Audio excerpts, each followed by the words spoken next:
channel on career pathing, and one of the first recommendations I want to make is thinking about going into the military to start out your career, like I did in 1978.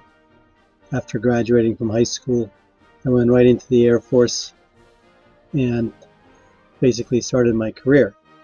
So I think it's a very good option, because the military is going to pay you while you're being trained, and you can't get that in college. Colleges expect you to pay them, not the other way around. Well, in the military, you get your training and you get paid while you're being trained. Now, I wouldn't want you to think of the military just for going in to be trained for a career. I would hope that one of your main reasons would be that you're patriotic, you want to serve your country, and hey, why don't I just learn a career while I'm in, right? So one thing you have to know, and that is that it's not all about being on the battlefield. Now, every branch of the military is going to train you for the battlefield, but that's not what you do your entire career in the military. There are several careers. And so what I wanted to show you on this website, this is the Air Force website, and if you scroll down, this is what I'd like you to do, is go to each branch website. You got Air Force, you got Army, you got Navy, Marines, Coast Guard. Go to each of their websites, look for the career section, and you'll be surprised. Yeah, it's not all about being on the battlefield. Okay, so take a look at this Air Force one. I'm not going to go into the details, otherwise this video will be too long. I'd love to help you that way, but let me just give you an overview so you can be in the right mindset, and that is, the military is not all about just fighting. There are many more functions of the military other than being on the front line. Support functions. Okay, so take a look at this. So you have, I'll just read them with you.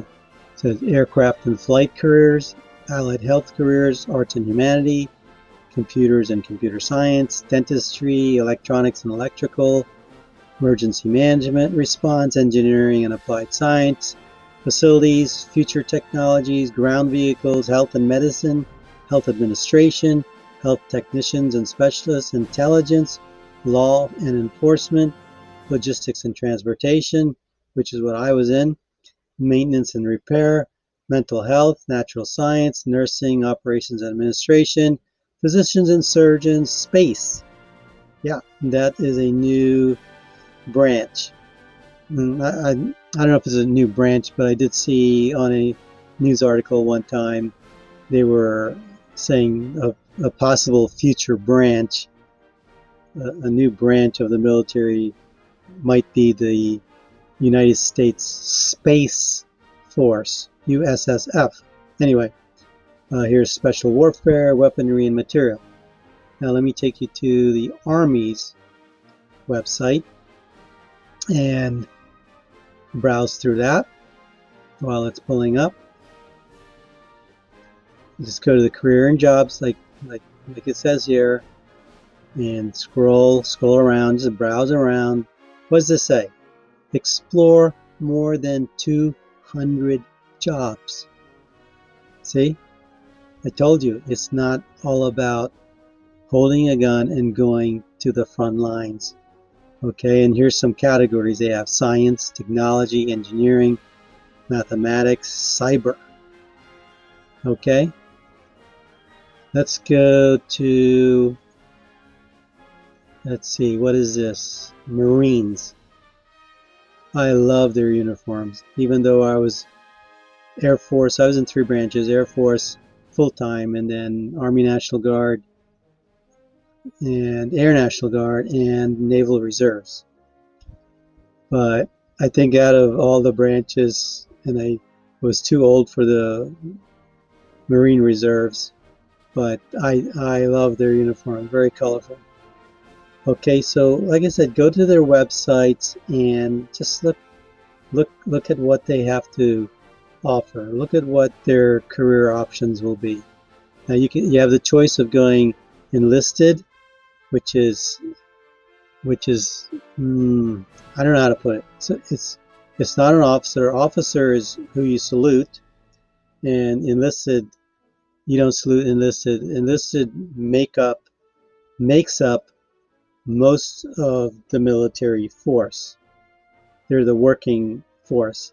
The officers usually are in management roles, unless you're a pilot, where that is a working role, and you are sort of on the front lines with if you're a fighter pilot, a combat pilot, and you do work. But you can click on the enlisted path, you can click on the officer path, and check out their careers. And which one's this? Let's see. This one's Navy. Let's see what pulled up with the Navy. They all have very futuristic, excellent websites now, very high-tech websites. So here we see you can explore the Navy, and they even have a section for high-demand careers. So look, you can be a aerographer's mate, attorney in legal, aviation rescue, swimmer careers, business management, construction, cryptologic technician careers. This is my point, is that there are so many careers. And let me check this one out. This one I think is let me see. This one should be the Coast Guard that I'm trying to pull up now. And it's taking a little time to load up because I have all these tabs open. But let's see what the Coast Guard has to offer. Here you go. View Coast Guard job descriptions. You got aviation maintenance technician, aviation survival technician, avionics electric technician, boatswain mate, culinary, damage control, electrician, electronics. There's a difference between electrician and electronics in all the branches. Gunner's mate, health services, information systems, intelligence specialist, machinery technician, marine science, maritime enforcement, operations specialist, public affairs, storekeeper, yeoman, which is human resources management. Okay, so that's what I'm talking about. I'm talking about that there's so many choices, just like I was just reading all the branches. I read from their website the career choices, or career, just not in detail. They were overviews of careers by subject or topic. If you click on each of those individually, if you go to the websites and you see all those careers like I mentioned and read off to you the one from the Air Force, if you click on those highlighted careers that I was moving through and reading, click on it, they'll give you more detail. So all the branches do that. So it gives you the ability to get in there and read in detail some of the descriptions. Now there is a difference between enlisted and the officer corps. The enlisted are not usually in management roles per se. They are, but they're not. That's usually reserved for the officer corps. That they are the managers, but enlisted and higher ranking enlisted, there are supervisors. So as soon as I became a sergeant when I was in the Air Force way back when, then they start to train you in supervisory functions. And this is a great thing. They really take you step by step. That's why private sector companies want to hire military people, because we're disciplined and we're trained and we have structure. And private companies are like that. So it's not unusual to take a veteran who's served in the military and put them in supervisory or management roles. Now, some of those careers I mentioned, like in law enforcement and intelligence, who do you think would be hiring veterans that were in those careers in the military? Think about it. FBI, CIA, NSA. Yes, those are all functions of our government that do intelligence work.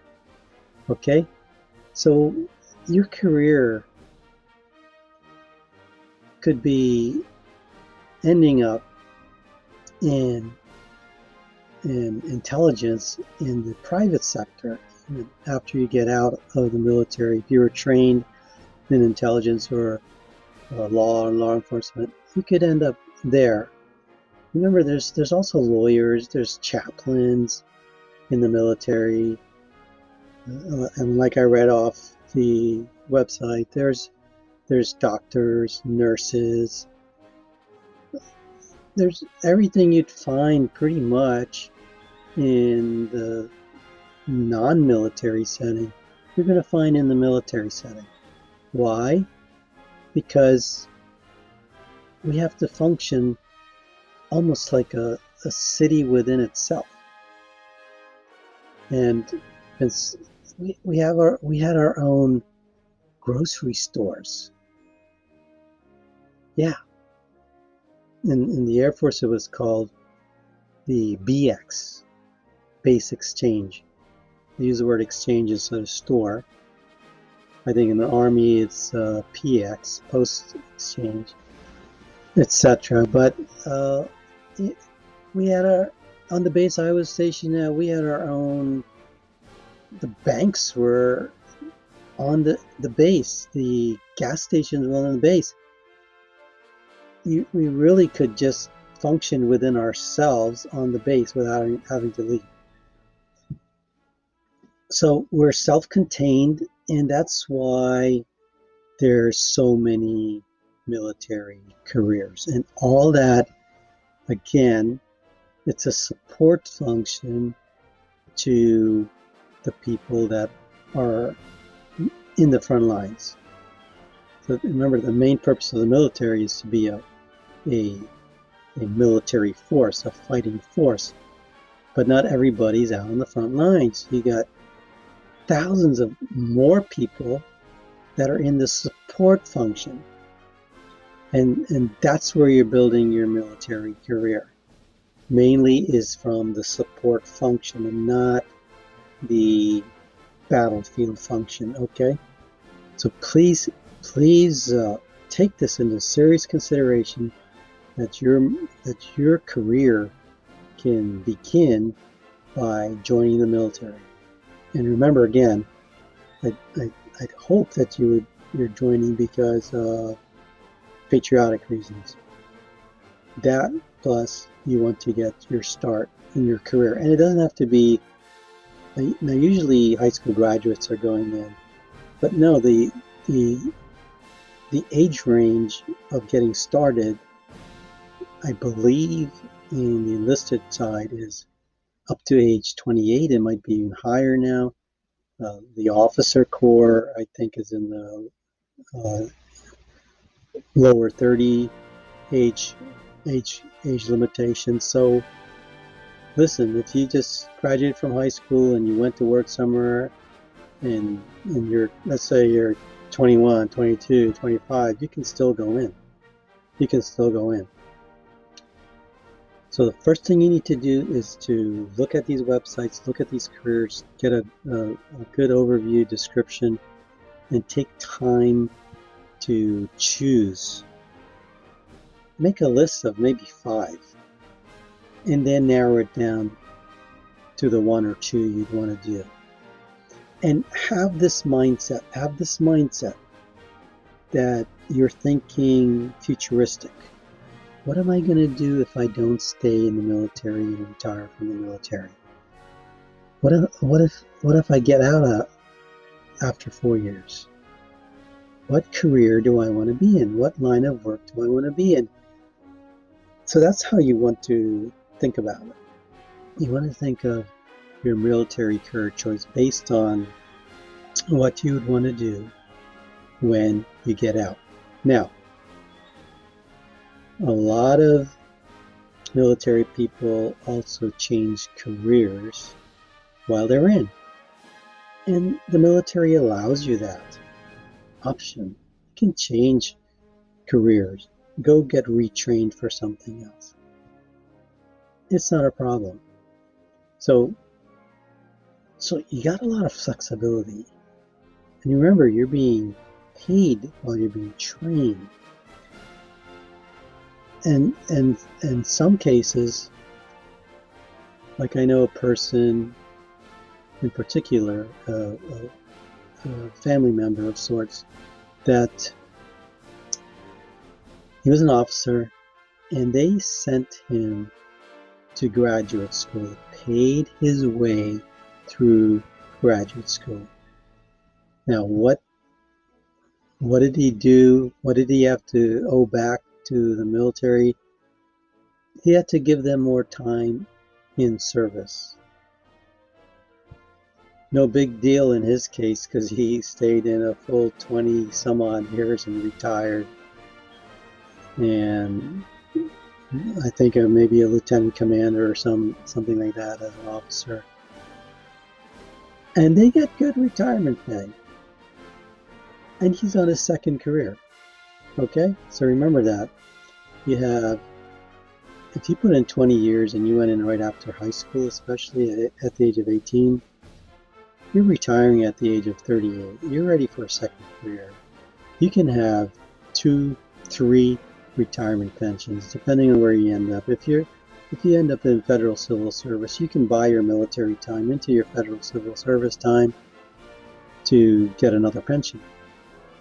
If you're done with federal civil service and you go into state civil service, and you can buy your time into state civil service and end up with 3 pensions.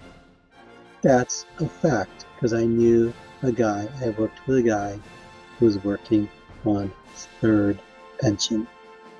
Retired from the Navy, retired federal service, and we were working together in state government. Okay, so please consider the military.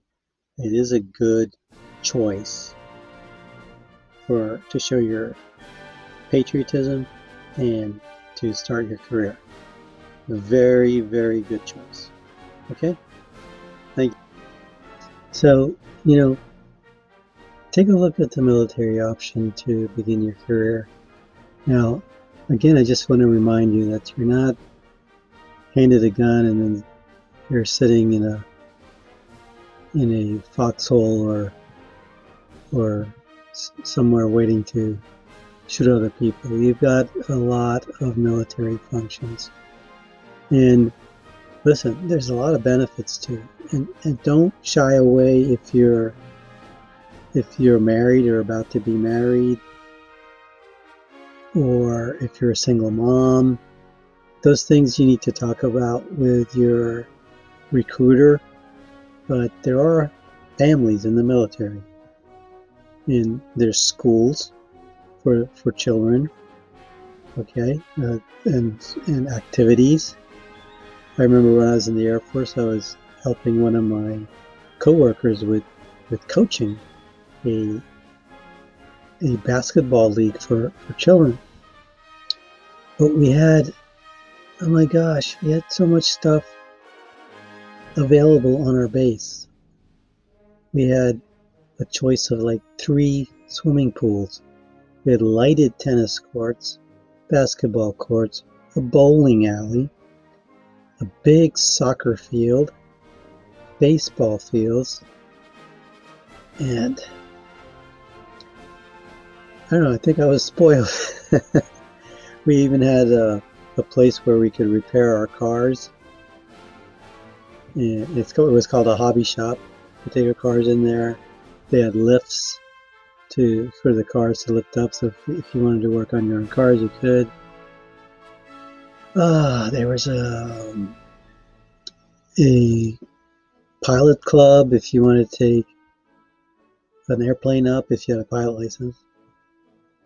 There were so many things because, like I said, it was like a city within itself. And in order to keep the morale and the military people happy, they had these things. We had gyms, we had indoor basketball courts, we had indoor basketball leagues. And I worked out at the gym. We had a nice weight room where we worked out. So keep in mind, you're not giving up your personal lifestyle per se when you join the military. Yeah, you report to work like people in non-military roles report to work every day. You work an 8-hour shift, you may work longer.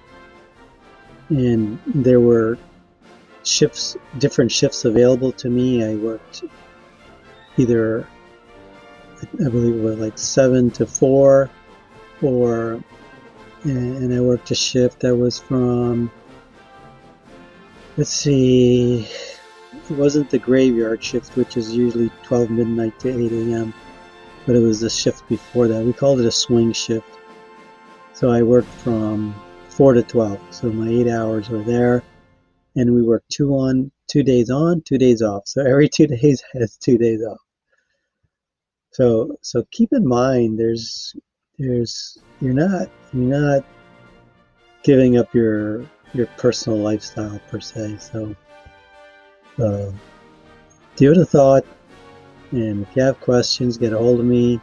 But like I said, get to those websites and browse through them. They'll tell you all the benefits, including medical, dental. I had free medical, I had free dental. So take a good look at the military to start your career. And no, they didn't pay me to do this video. It's just my experiences, and I bring it to you as a career coach.